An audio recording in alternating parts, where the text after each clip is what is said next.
Oi pessoal, tudo bem? Hoje a gente vai estar dando continuidade aos nossos vídeos, da parte de matemática, falando especificamente sobre geometria plana, e aqui a gente tem mais um problema, visando justamente identificar um respectivo valor, um determinado valor. Nesse caso aqui o nosso objetivo é identificar, o valor, do ângulo de B. E aqui a gente tem o seguinte, a gente tem duas retas, paralelas, tem duas retas paralelas, ela tem uma linha aqui, justamente que corta essas duas retas, e aí é onde começa a análise aí de detalhe. A gente tem que observar que existe, uma formação aqui de um triângulo, então isso aqui vai ser importante para encontrar esse ângulo de B. A gente verifica aqui essa formação desse triângulo. A gente sabe que a soma dos ângulos internos de um triângulo dá igual a 180 graus. Então isso aí vai ser um detalhe importante aí para a gente descobrir o valor de B mais para frente. Bom, observando essa relação das linhas paralelas, o qual a gente marcou aqui as duas, a gente tem um detalhe, esse ângulo aqui externo é de 120 graus. E justamente como essa reta ela faz uma relação das duas retas de forma paralela, então ela acaba funcionando como um espelho. Então se é 120 graus aqui, esse ângulo que está cortando aqui, onde a gente tem 2x e 4x, a soma desses valores dá igual a 120 graus, ou seja, 2x mais 4x dá igual a 120 graus, porque essa relação ela é paralela, ou seja, esse ângulo aqui é igual a esse ângulo aqui total.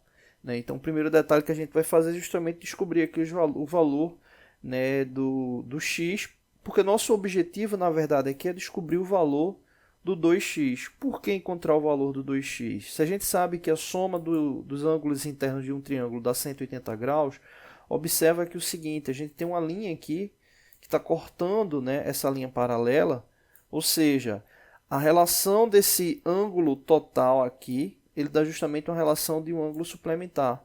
Ou seja, aqui a gente tem 120 graus e aqui a gente tem justamente o suplemento para chegar a 180 graus. Então, esse ângulo aqui, que eu vou marcar aqui de verde, a gente já sabe o valor dele. Ou seja, seria 120 para 180 graus, ou seja, 180 menos 120 daria 60 graus. Então, esse ângulo aqui que não está marcado, ele representa justamente aqui 60 graus. Então, como a gente já sabe esse valor de 60 graus, e a gente agora vai montar a equação para encontrar o valor aqui referente a 2x, então a gente vai ter esses dois ângulos, o qual, subtraindo de 180, a gente vai encontrar o valor que está faltando aqui e, consequentemente, encontrar o valor de B aqui na sequência, já que também é uma relação de um ângulo suplementar para poder chegar a 180 graus. Bom, então vamos deixar guardado esse valor aqui de 60 graus, que a gente sabe que é justamente referente a essa relação suplementar. Aqui onde a gente tem 120 graus para chegar a 180, precisa de 60, e agora a gente vai justamente para o cálculo desse valor aqui do x. Bom, referente ao valor do x, a gente vai ter 2x mais 4x igual a 120 graus. Como a gente falou, essas duas retas são paralelas, então ela funciona ali como espelho. Então, nesse caso aqui, organizando, a gente vai ter 2x mais 4x, que vai dar igual a 6x, então 6x igual a 120 graus, onde x vai ser igual a 120 dividido por 6. Nesse caso aí, 120 dividido por 6 vai dar igual a 20. Então, o valor de x é igual a 20. X igual a 20 graus. Então, com esse valor de x identificado, a gente já sabe que esse valor aqui de 2x, na verdade, é 2 multiplicado por 20. 2 multiplicado por 20 vai dar igual a 40 graus. Então, é o valor aqui desse ângulo. Então, agora a gente já tem 40 graus, referente a esse ângulo aqui, e a gente tem esse valor também aqui suplementar, que a gente já tinha verificado, que é igual a 60 graus. Então, agora a gente tem 40 graus e 60 graus. 40 mais 60 dá 100. Para a gente fechar esse ângulo aqui do triângulo, que é justamente uma relação suplementar, a gente teria, faltando para chegar a 180, o valor de 80 graus. Então, a gente tem 40 graus, 60 e 80. Mas o nosso objetivo aqui, no caso, é descobrir o valor de B. E aí, para descobrir o valor de B, a gente vai usar a mesma regra que utilizou aqui. né? Ou seja, essa linha aqui, né, com esse ângulo aqui forma uma relação de um ângulo de 180 graus. Então a relação suplementar para poder chegar a 180 graus, né? Já que aqui é 80, a gente teria 80 para 180, onde 180 menos 80 vai dar igual a 100. Então o valor de B é justamente igual a 100 graus, né? Então o valor de B seria justamente igual a 100 graus, que no caso é justamente o valor que a gente necessita saber. Tá bom? Então é isso. Não deixe de se inscrever no canal. Toda semana tem vídeo novo. Valeu! Oi pessoal, tudo bem? Hoje a gente vai estar dando continuidade nos nossos vídeos aqui da parte de matemática, né? Mais um vídeo referente à geometria plana.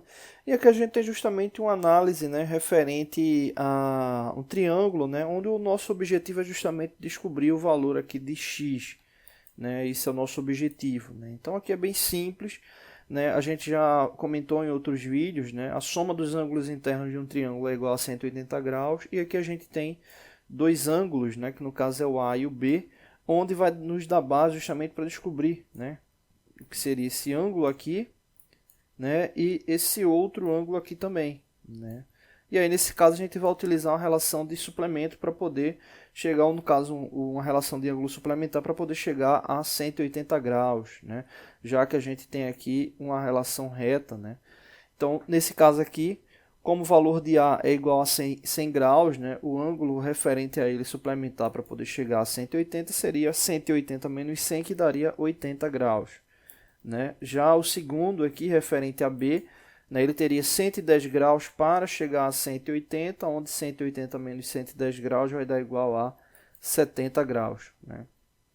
Então, nesse caso aqui, né, esse primeiro ângulo aqui seria 80 graus e esse segundo ângulo aqui 70 graus. Né? Então agora a gente teria o seguinte, né? 80 mais 70, né?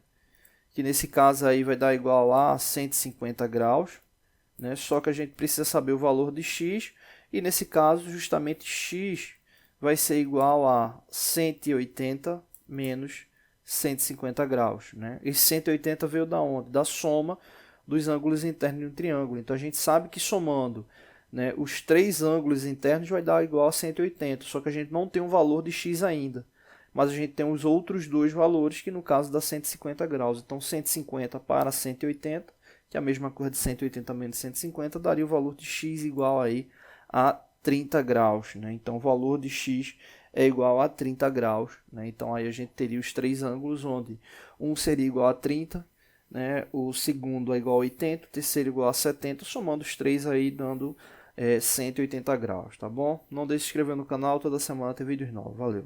Oi pessoal, tudo bem? Hoje a gente vai estar dando continuidade nos nossos vídeos aqui da parte de hidráulica, né? Hoje a gente vai estar falando aí sobre o princípio, né, referente aí ao uso da prensa hidráulica, né?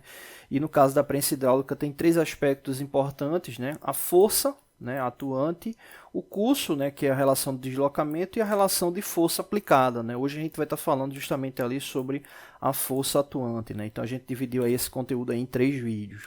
Bom, aqui a gente tem justamente uma demonstração, né, de aplicação aí da prensa hidráulica, né? A gente tem aqui duas forças, né, uma com 150 newtons e outra com 600 newtons, né, o qual cada uma tem uma relação, né, de atuação no que diz respeito, né, o tubo de continuidade, né, com diâmetros diferentes, né? Então aqui essa força aqui menor, né, ela está atuando aqui em uma área específica, né, uma área de 8 centímetros quadrados, onde outra força atuante aqui maior, ela está com a área respectivamente maior, que é de 32 centímetros quadrados. Né? Então o que acontece? Quando você tem aplicação, né, de força, né, exemplo, nesse lado aqui, você tem deslocamento, né, justamente aqui na outra força atuante, e vice-versa. Né? Essa relação ela se dá justamente por causa do princípio de Pascal, né, onde você tem a aplicação de força em um fluido confinado, né, essa aplicação de força no ponto que você está lá aplicando, ela se propaga igualmente em todos os pontos. Né, então você acaba tendo uma distribuição uniforme de força, né, em todos os pontos ali do fluido confinado. Né, então no caso da prensa hidráulica ele trabalha justamente aí com esse princípio. Né? Então você tem justamente essa relação. Né? E no caso o que acontece? Você tem os aspectos importantes, né? A força atuante ali no ciclo, né, a força que pode estar atuando justamente num ponto ou no outro, né, você tem a área ali específica, né, dos tubos, né, de continuidade, e você tem o deslocamento, né? Se você observar, né, o que acontece, observando esse elemento aqui, supondo que ele tem um deslocamento justamente aqui nesse tubo, né, conforme o mesmo comprimento, o que acontece? O deslocamento que ele vai ter aqui vai ser um deslocamento relativamente menor do que o deslocamento que ele teria com base ali no seu comprimento. Por que ele teria um deslocamento menor? Porque o volume ocupado por esse elemento aqui é um volume menor do que o volume ocupado por esse, né? Então ele teria um deslocamento relativamente menor. Então também é um dos princípios aí dessa relação de aplicação aí da força hidráulica, né? E o contrário também é válido, né? Então vamos analisar aqui a questão especificamente ali da força, né? Como é que a gente faz para calcular? Exemplo, vamos analisar aqui o seguinte, né? A gente quer calcular essa força aqui. A gente já está com o valor dado aqui de 600 newtons, a gente só quer confirmar esse valor, né? Então, nesse caso aí, a gente vai chamar essa força aqui de força 2, né? Que é o que a gente está querendo descobrir. E justamente para descobrir essa força 2, a gente vai levar em consideração a força 1, que é 150 newtons, a área 2, que é 32 centímetros quadrados, né? Ou seja, a gente vai ter um produto relativo a esses valores, que vai ser dividido ali justamente pela área 1, 8 centímetros quadrados, né? Então, nesse caso aí, substituindo os valores, a gente tem os valores já indicados, né? E na aplicação da fórmula a gente vai ter 150 newtons multiplicado por 32 centímetros quadrados dividido por 8 centímetros quadrados. Né? Então, nesse caso aí, a força, né, específica atuante nesse ponto aqui é justamente de 600 newtons, como a gente verificou. Então, essa aí seria justamente a força atuante, né? A gente pode justamente também fazer o cálculo inverso, né? Ou seja, ter 600 newtons, né, para encontrar a força ali do outro lado, né? É só mudar aqui a referência, né, dos valores específicos, né? Então, você pode também calcular da mesma forma e você verifica que tem o equilíbrio, né? Se você, no caso, quiser descobrir essa força aqui de 150 newtons, você pode calcular trocando os valores e vai encontrar da mesma forma, tá bom? É isso, não deixe de se inscrever no canal, toda semana tem vídeos novos, valeu!